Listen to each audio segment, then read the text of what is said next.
first 2 weeks can feel, and I know for me it felt really chaotic. It's like my house was a mess, and you guys know I'm a massive environment person. I couldn't even think about, my brain just wasn't wired to work or think about emails. And one thing that I would say is like, give yourself that grace to have those 2 weeks of just focusing on you, your baby, and know that life will feel normal. Hey C-Fam, and welcome back to another video. My name is Mayfair. And I'm Winston. And we are the Clements. Check out the haircut. Fresh trim. I feel like I have a new man when he gets a fresh trim and he starts acting brand new. I even posted on Instagram today. Yeah.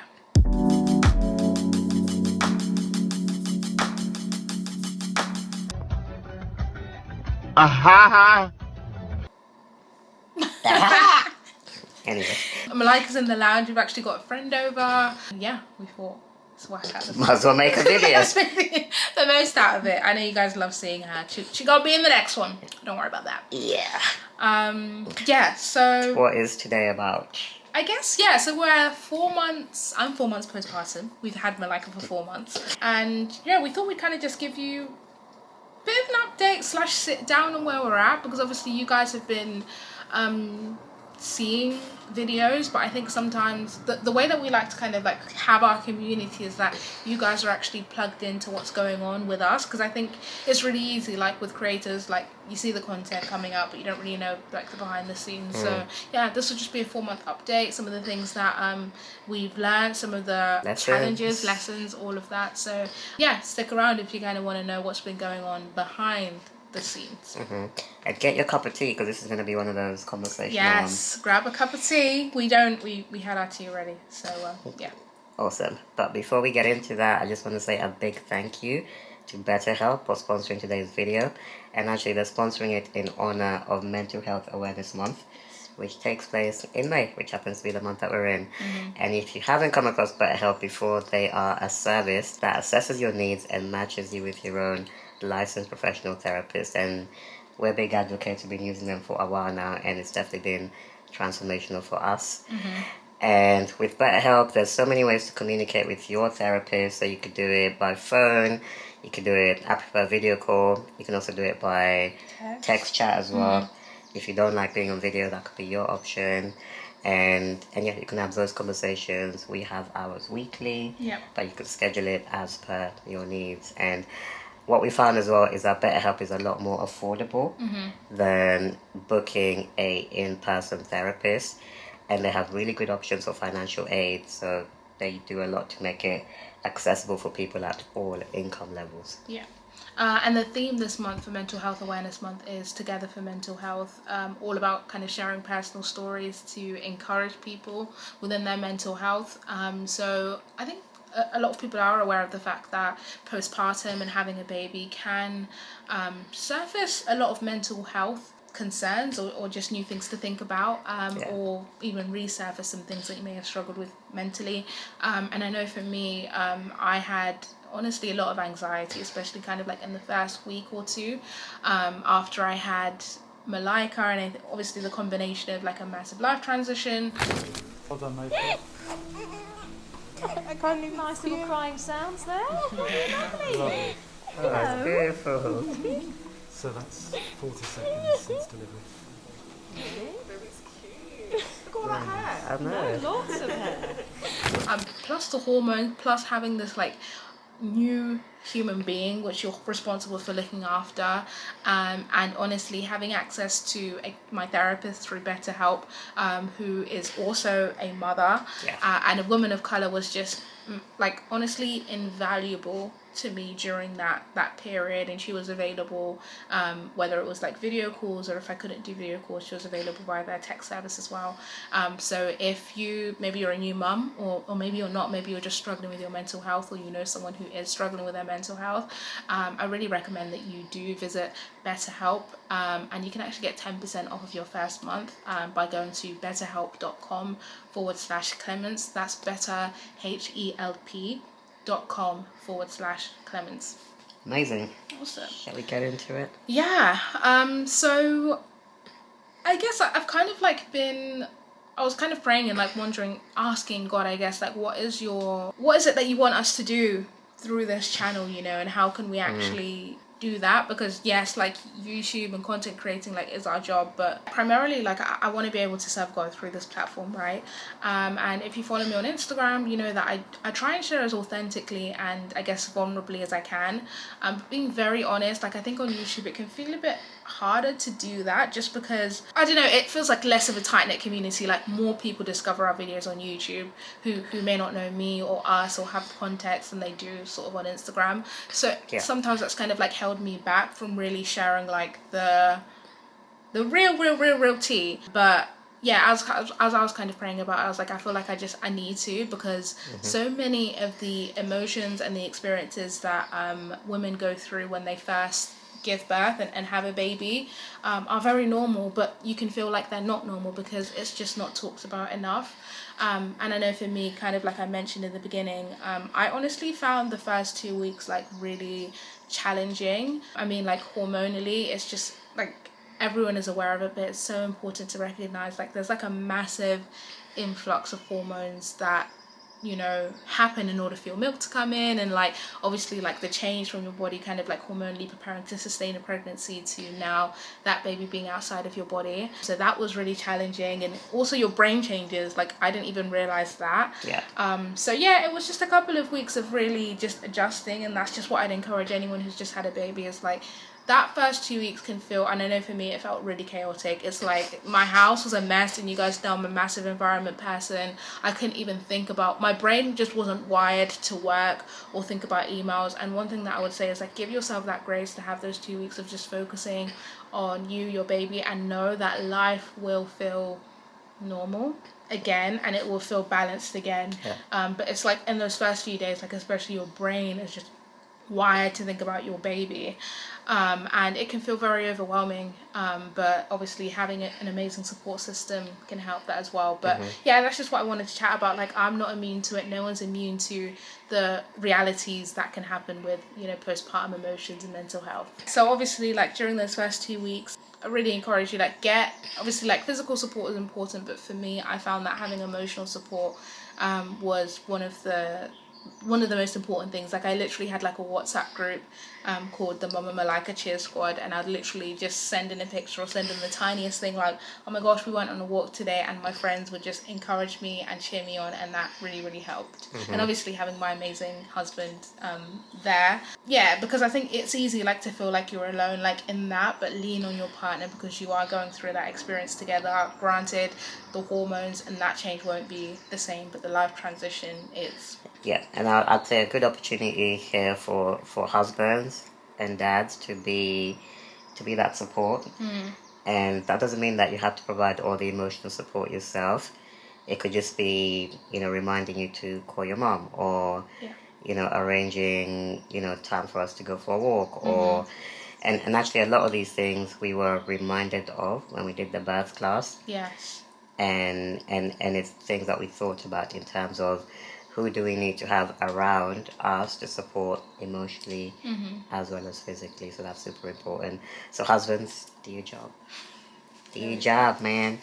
And the other thing that we've been thinking about as we reflect on 4 months of being parents, wow, sounds pretty big when you say it like that, is our marriage. Because I guess one of the things that can sort of fall into the background is, well, it's everything, right? Because when you have a baby, like you said, you're in survival mode. Like nothing else comes even close to being a priority. So for example, we took a couple of months off of YouTube, which is like our main business thing now.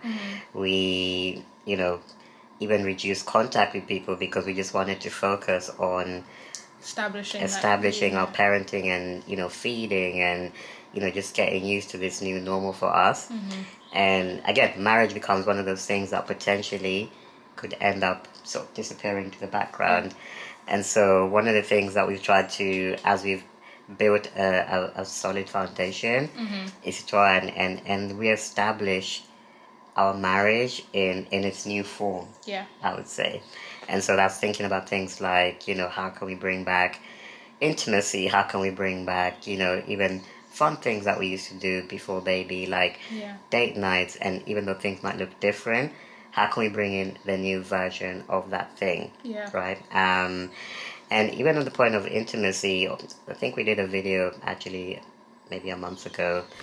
Most challenged when you're in transition periods, right? And I think, you know, sex and like connecting in that way can be a really powerful way to just remind yourselves that you guys are one physically, emotionally, and spiritually. Check that out. I think we really do unpack the intimacy idea quite well. Yeah. But it could even be like things like just through conversation, because when people hear intimacy, people tend to think of, you know, just the physical side of intimacy. But I think for me, this has presented an opportunity for us to even get to know each other better and ask each other questions and really listen to each other in a way that we hadn't done before.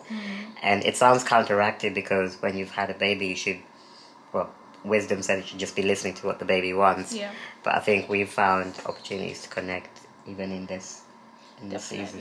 Yeah, and I think like I can honestly see how like when you have a baby, like marriage and romance can really die, but we found for us like just being intentional about it is so important, because at the end of the day we believe like it was this that created Malika. It's this that created her, and I think one of the best things that we can gift her is a loving environment between us, and it is more to balance compared to when you are just a couple, because you're basically balancing making sure you have your alone time and then time together.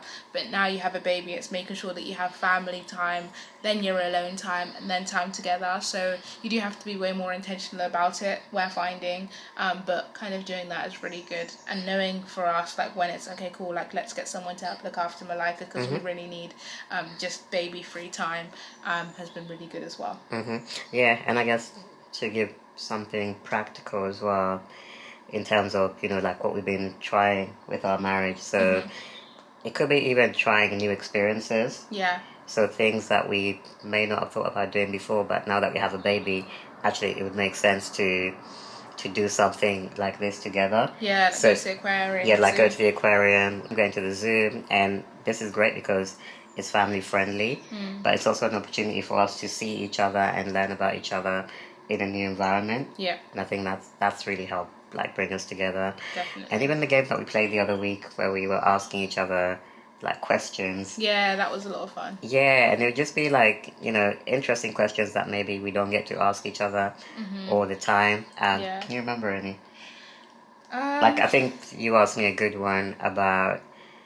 I think it's like what's like we asked each other like what's one thing you appreciate about me? Yeah. Or I think that was the question. Yeah, there's one about appreciating each other, but then there's also like interesting ones like who is the person that you are most yourself around? Yes. Things like that. So, and to be honest, you could probably like Google like a couple questions and find like 10 questions and just use those as a way to connect and a way to learn about each other. Or cards. Yeah. Yeah, so maybe we should bring out some cards. Maybe we can bring out some couples cards. Hey, maybe we'll do like a YouTube video asking each other questions. Yeah, oh my gosh, that'd be fun. Let us know if you want to see that. Yeah. But yeah, all of that stuff has helped us with our marriage in this season. Definitely. And I guess just in terms of Malika and kind of like her development, I think in the beginning, I remember kind of just reading, and this is probably like all to do with like parent guilt or mum guilt, but I remember reading a lot about you have to do tummy time and you have to do sensory play and you have to make sure, you know, you're doing this and you're doing that. But one encouragement that I would give is give yourself time to adjust to that initial kind of like period, because if you aren't a parent yet or you haven't been through it, this might sound naive, but I really didn't realize like how much emphasis there was in the first kind of couple of weeks on weight gain and feeding, whether you're breastfeeding or formula feeding or a combination of both. That's probably like the biggest, most important thing in the beginning. And here in the UK, like we had a midwife come and visit us. Hello. Definitely there. It's time consuming, so I'd say give yourself the grace to do that and realize like baby is learning so much anyway in those first few days. But I think now that we've kind of like got to grips with like a routine and have kind of the basic things established, it's been really nice kind of just starting to do different things with Malika. So she goes to a sensory class every week, which is just really fun. It kind of introduces them to new sounds, new feelings, new textures, and it's really nice because it gives me ideas of, oh, that's a really fun thing that we can try with her. A simple thing like playing playing with water, something like that. So we started doing that. Sleep feels like it's a lot more established now. We did go through Sleep progression. Yeah, the for 4 about month a sleep week. progression, which was, she would literally, it was like having a newborn again, like 3 hours like clockwork. She would wake up and need a feed and just need cuddles, and that was difficult. So hold tight to the parents going through the 4 month sleep progression. If you have parent friends who have a 4-month-old, pray for them. We're not okay. Help them. Help me! Help me! But yeah, that was tough. But now she's kind of like sleeping 8 hours Yeah, a night. like 7-8 hours now. Yeah, which is great because it means we can kind of create a bit more of a routine, and I can kind of start going back to the gym, things like that, and just, yeah, have a bit more, I guess, stability. Yeah, definitely. And I think on that point of mom guilt, I think it's probably parent guilt as well, because there's so much that you see on social media. So we happen to know of other people, for example, people that we follow on Instagram or other influencers who are in a similar situation to us, where they've maybe had a baby in the last, like, let's say 6 Around the months same or so, time, or around the same time, and you see that, you know, their baby is like going off on sensory class after 1 month or whatever, like, and you're thinking, oh my god, like, are we behind? And you're seeing all of these milestones, and then you end up creating a bit of comparison, when actually, you know, I think what we've done well is really like honor Malaika's own progression, and allow her to develop at her pace and be interested and curious about the things that she's curious about. And I think that's probably worked for us, because it allows us to follow her cues rather than be led on, you know, society says you should be doing XYZ by now. So Follow the wisdom that God has given you to raise this child, because even when there's, like, you know, milestone, whatever, like, no one's had your child, so trust that as well. And so as we begin to wrap up, I guess it might be useful to think about, like, some of the lessons that we've learned. Okay, so what would you say is, like, the biggest lesson that you've learned in the last 4 months of being a parent? Other than I'm a great dad, well, that's not really a lesson, it's just fact. It's just a fact. You are a great dad. I think the lesson is, again, about boundaries for me.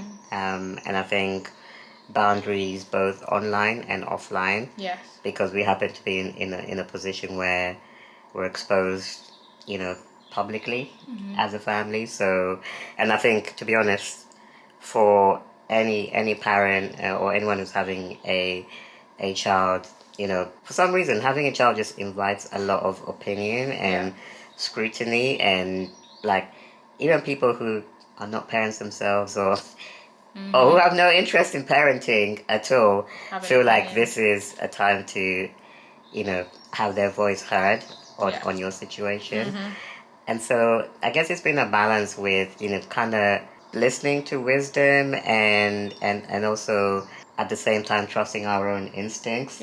Because you could almost end up being blown from side to side with the amount of I was going to say wisdom, with the amount of stuff that gets thrown at you. And then similarly, from an online perspective, you know, we could post a video where, for example, Malaika's got a dummy in her mouth. Americans call it a binky. And you could have literally, you know, 50 comments of people saying, you know, she's using the binky too much. And then another 50 comments saying, she's not using it enough. Yeah, she's not using it enough. So, like, you cannot win. So I think for us, it's been that boundaries of kind of taking a step back and going back to our source, which for us is prayer. And hearing from God how he wants us to raise this child, because this child is a gift from God, first and foremost. And then just having, because not all advice is bad, but just having our trusted people that we go to. So, for example, if it's a health situation, then, you know, she's got a pediatric nurse. You know, we've got your mom as well, who's a midwife. So just using discernment in how we consume the advice that we have coming in. Otherwise, you just end up getting blown around like a paper bag.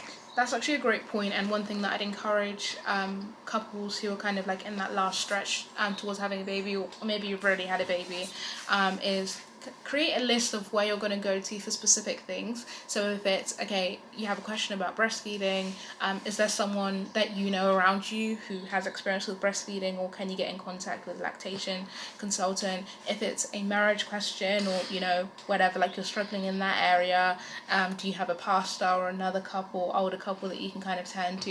If it's emotional, like just create that list ready, because there will be points and moments where you struggle and you're going to want to know where to go to, rather than kind of going down a rabbit hole of like consulting Google or online. So that's one thing I would say. In terms of my biggest lesson, I would say is have grace for yourself. Have grace for yourself first, to still be working it out. Like, you're not going to figure everything out on day one, even day two, week one, week two. Like, it's an ongoing journey. And I think parenting is so different to anything else that we've ever done in that sense, because there's no winning. There's no I've won as a parent. It's like an ongoing effort to get better and to raise this child in the way that we're being called to raise this child. And then I think when you have grace for yourself, that overflows into having grace for your partner, which overflows into having grace for your child, allowing them to make mistakes, and to, you know, take however many attempts to work something out. So yeah, have grace for yourself, and you're doing a good job. I just want to say that to all the mamas, like, you are doing a good job, mama, okay? Like, give yourself a pat on the back. You are doing a good job. Dads as well, you're doing a good job. Like, just no one's there's no holding back. manual. There's no manual for this stuff. There is no manual. Just gotta figure it out. Alright guys, thank you so much for watching today. Make sure you like, comment, subscribe, and do share this with anyone that you think might find this useful. And new parents as well, if you do have any lessons that you found really profound, really useful, then definitely add them in the chat, because we're always learning as well. And hopefully this is a community where we can all continue to grow and learn from each other. But as always, don't forget to like, subscribe, turn on the bell, and we shall see you on the next video. Bye, see you fam.